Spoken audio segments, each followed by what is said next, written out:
प्यारे विद्यार्थियों, विषम संख्या की आज डिस्कस करेंगे। इसके पहले हम लोगों ने प्राकृतिक संख्या के बारे में 3 क्लासेस कर ली हैं। उसमें किसी प्रकार की दिक्कत हो तो कमेंट करके बताइएगा। कोई क्वेश्चन ना लग रहा हो कमेंट बॉक्स में ड्रॉप कर दीजिएगा, क्वेश्चन लिख करके हम जरूर उसका सोल्यूशन बता देंगे।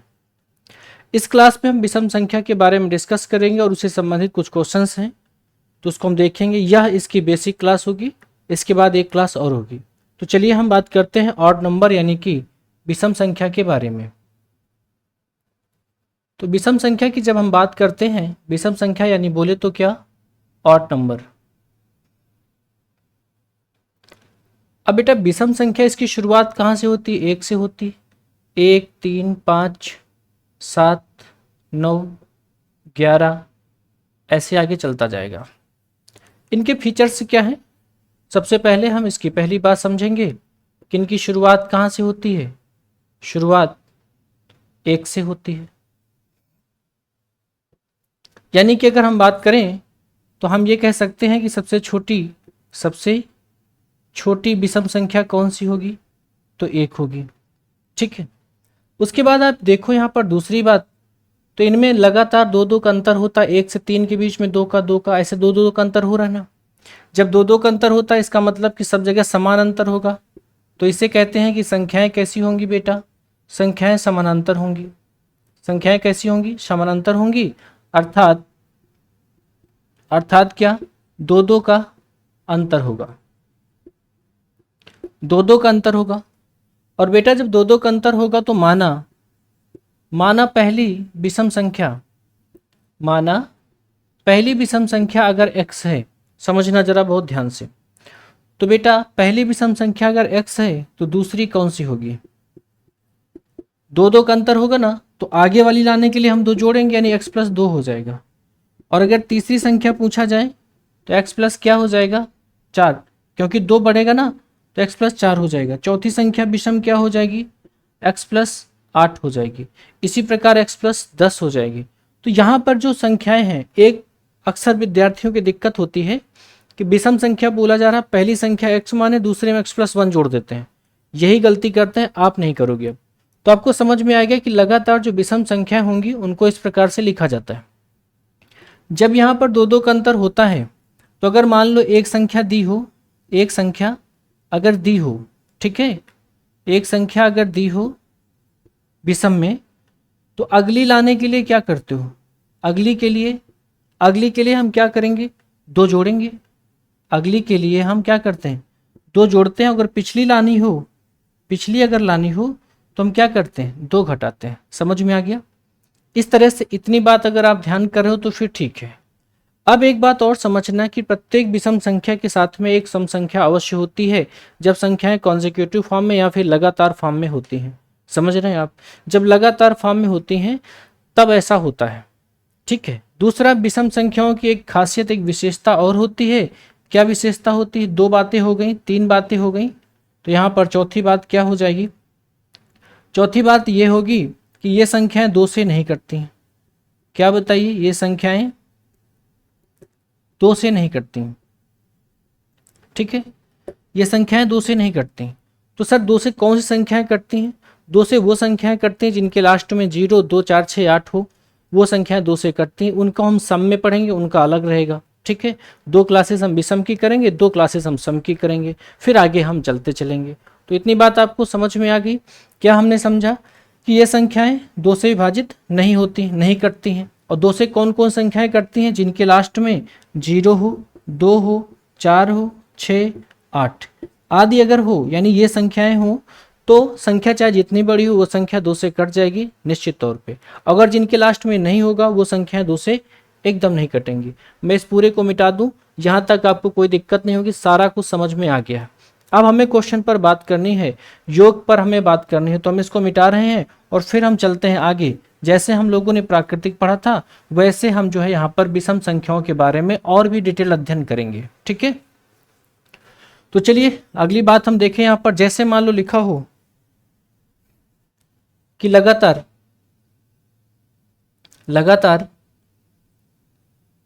2 विषम संख्याओं का योग, लगातार 2 विषम संख्याओं का योग योग 84 हो, 84 हो, ठीक है। तो बताइए सबसे बड़ी संख्या क्या होगी। अब जब ऐसी बात पूछता है तो यहाँ पर संख्याएं कितनी हैं, 2 हैं। तो 84 को हम क्या करेंगे, अगर 2 से भाग कर देंगे तो इस कंडीशन में हमें बीच वाली संख्या मिल जाती है। ये बात हमने वहाँ भी पढ़ा था, कहाँ, जब हमने प्राकृतिक संख्याएं पढ़ा था। तो बच्चा 2 से भाग करोगे तो यहाँ कितना आ जाएगा, 42 आ जाएगा। ये बीच वाली है, लेकिन सर यहाँ विषम कहा गया, चिंता ना करो। इसके बाद विषम आती 43, इसके पहले विषम आएगी 41। तो बड़ी संख्या 43 हो जाएगी, छुटकरी संख्या क्या होगी, 41 हो जाएगी। अगर यहाँ पर हमसे पूछे कि सबसे छोटी और सबसे बड़ी के बीच का अंतर क्या होगा, तो कितने का होगा, 2 का अंतर होगा, जो सामने लिखा हुआ है। सवाल नंबर यहाँ पर पहला हो चुका। दूसरा हम यहाँ पर वही बात करते हैं कि लगातार तीन विषम संख्याओं का अगर योग दिया जाए कि 3 विषम संख्याओं का योग 81 है, तो छोटी संख्या बताइए। वही काम करेंगे, कौन सा, कि 81 को अगर हम, चूंकि 3 संख्याओं का योग है, 3 से भाग करेंगे तो बीच वाली 27 आ जाएगी। और जब 27 बीच वाली आ जाएगी तो इसके पहले और इसके बाद। तो यहाँ पर समझना जरा, इसके पहले विषम पूछ रहा, तो विषम में 2 का अंतर होता है, यानी कि अगली संख्या 29 हो जाएगी और पिछली कौन सी हो जाएगी, 25।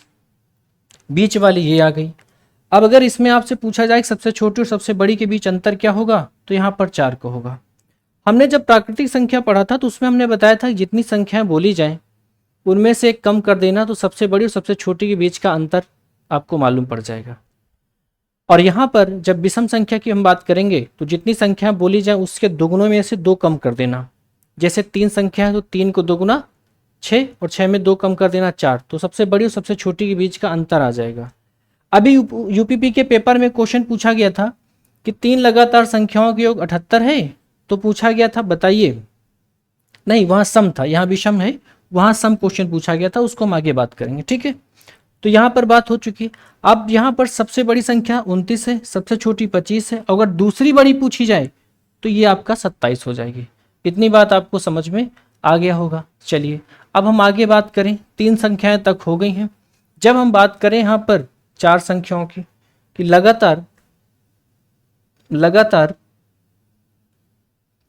4 विषम संख्याओं का योग,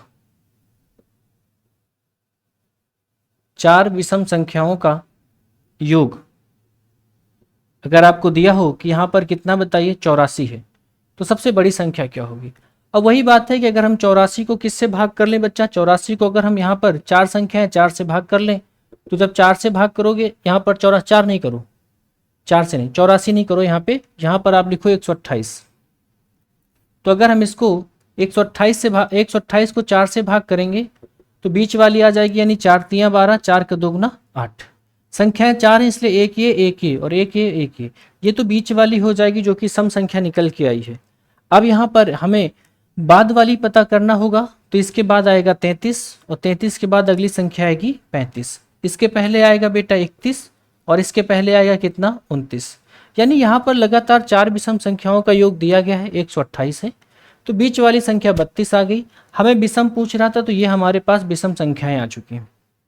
सबसे छोटी 29 है, सबसे बड़ी 35 है, दूसरी सबसे बड़ी एक 33 है, दूसरी सबसे छोटी 31 है। इनके बीच का अंतर संख्याएं 4 हैं, 4 का दोगुना 8 में से 2 कम करोगे सीधा 6 आएगा। बल्कि यहाँ देखो तो अंतर 6 ही आ रहा है, समझ रहे हो ना। जब अंतर बोले तो आपको सवाल नहीं लगाना है, जितनी संख्याएं दी हो उससे दोगुना में से 2 कम कर देना, आपका करेक्ट उत्तर आ जाएगा। आगे हम बात करते हैं, यहाँ पर बस हमने लिख दिया क्या, 5 संख्याएं, और यहाँ पर हमने लिख दिया 335, ठीक। तो अब इस सवाल को कैसे डील करोगे, तो 335 यहाँ पर लिखा हुआ है, इसको 5 से हम भाग करेंगे तो 5 6 30, 5 7 35। ये बीच वाली संख्या आ गई, दिक्कत क्या है, 67 आ गई ना। संख्याएं 5 है बच्चा, तो यहाँ पर ये बीच वाली आ गई, इसके पहले कौन सी आएगी 65, इसके पहले कौन सी आएगी 63, इसके बाद आएगी 69, इसके बाद आएगी 71।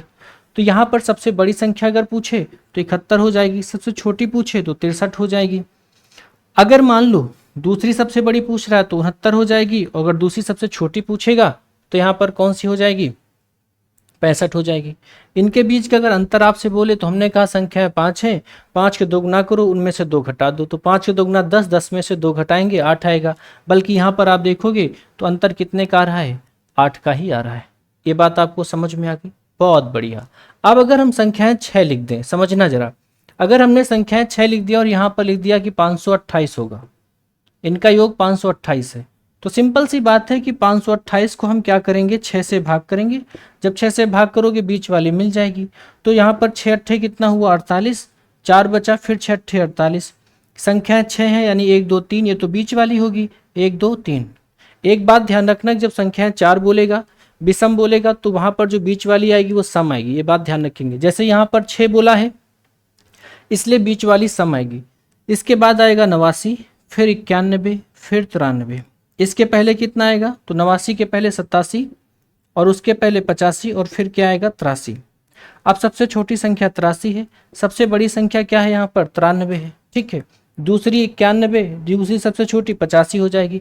आपसे गुणा पूछ सकता है, बीच वाली संख्या का वर्ग पूछ सकता है, इन दोनों का गुणा पूछ सकता है, सबसे छोटी सबसे बड़ी संख्या के बीच का गुणा क्या होगा, इनका अंतर पूछे। संख्याएं 6 हैं, 6 का दोगुना करो 12, 12 में से 2 घटा दो 10, तो यहाँ पर अंतर कितना आ जाएगा 10। ये देखो जो कि सामने आपको दिख रहा है। यहाँ पर हम आपको अलग सवाल नहीं कराएंगे कि आपको अंतर से संबंधित हम अलग सवाल करा दें, जी नहीं, जैसे समझा रहा हूँ आप वैसे समझते चलो। अब बचा 6 तक मैंने बता दिया, यही बात आपकी लगेगी 7 में भी, 7 में भी यही लगेगी, 8 में भी यही लगेगा। जैसे बताया इस रिदम पे चलते चलना आपका बनेगा निश्चित तौर पे। अब थोड़ा सा और समझ लेते हैं, जब हमसे बोलता है कि विषम संख्याओं का योग क्या होगा, जैसे हम यहाँ पर इसको मिटा रहे हैं और मिटाने के बाद अब हम बात करते हैं कि विषम संख्याओं का योग क्या होगा। अभी योग दिया गया था तो हम संख्या निकाल रहे थे, अब हमें संख्या दी गई होगी। जैसे कह दिया जाए कि प्रथम 12, ऐसे छोड़ो, प्रथम 3 विषम संख्याओं का योग क्या होगा, प्रथम 3 विषम संख्याओं का योग क्या होगा, समझना जरा। तो बेटा पहली विषम संख्या 1 है, दूसरी 3 है, तीसरी 5 है, इनका योग करो तो 5 3 8 1 9 हो जाएगा ना। अब देखो दूसरा अगर यहाँ पर 5 बोल दिया जाए तो 5 वाला कैसे लगाओगे, 1 3 5 7 और 9, तो यहाँ पर जब जोड़ोगे तो 1 3 4 5 9 9 18 7 कितना आ गया 25 आ गया। अगर सर संख्याएं 7 हो जाए तो या 6 हो जाए तो क्या दिक्कत है, धैर्य रखना, परेशान बिल्कुल मत होना। तो सर क्या करेंगे, चलो अगर संख्या हमने 7 लिख दिया तो यहाँ पर 9 आ गया ना, यानी 9 तक तो वही रहेगा, उसके बाद 11 और फिर क्या हो जाएगा 13, यानी कि 11 13 24 जोड़ोगे 25 में से तो कितना आएगा बेटवा 49 आएगा। इसलिए आप इतना सब ना करो, चूंकि अभी तो क्या है 7 ही संख्याएं हैं, अगर 11 हो जाए 13 हो जाए 25 हो जाए तब क्या करोगे, सिंपल सा है। क्या आप देखो यहाँ पर ये 3 का स्क्वायर है, ये 5 का स्क्वायर है, ये 7 का स्क्वायर है, हाँ सर है। तो इसका मतलब ये हुआ बच्चा, यहाँ पे ध्यान रखना, इस जगह पे ध्यान देना, एक बहुत बहुमूल्य बात है। इस जगह पे ध्यान ये देना कि यहाँ पर जितनी संख्याएं बोली जा रही हैं उसी का वर्ग बनता चल रहा है। ये देखो, ये देखो, यानी अगर हमसे कह दिया जाए कि प्रथम 50 नहीं प्रथम 20 विषम संख्याओं का योग क्या होगा, तो सीधा 20 के स्क्वायर करोगे 4 हो जाएगा। इसका मतलब ये हुआ कि n तक सभी विषम संख्याओं का अगर योगफल आपसे पूछे तो जितनी तक पूछे उतने का आप क्या कर दोगे, स्क्वायर कर दोगे। अगर प्रथम 40 पूछे तो कितना आ जाएगा, 4 के स्क्वायर 16 और 1 जीरो का डबल जीरो। अगर 50 बोले 50 संख्याएं तो कितना आ जाएगा 2500। ठीक है, इस क्लास से आपने कितना कुछ सीखा हमें कमेंट करके ज़रूर बताइएगा। अगली क्लास की प्रतीक्षा करो, इसके बाद हम जितना अभी तक पढ़ा दिए हैं इसको पढ़ने के बाद ही अगली क्लास में कूदिएगा। ठीक है, अपना ख्याल रखिए, थैंक यू।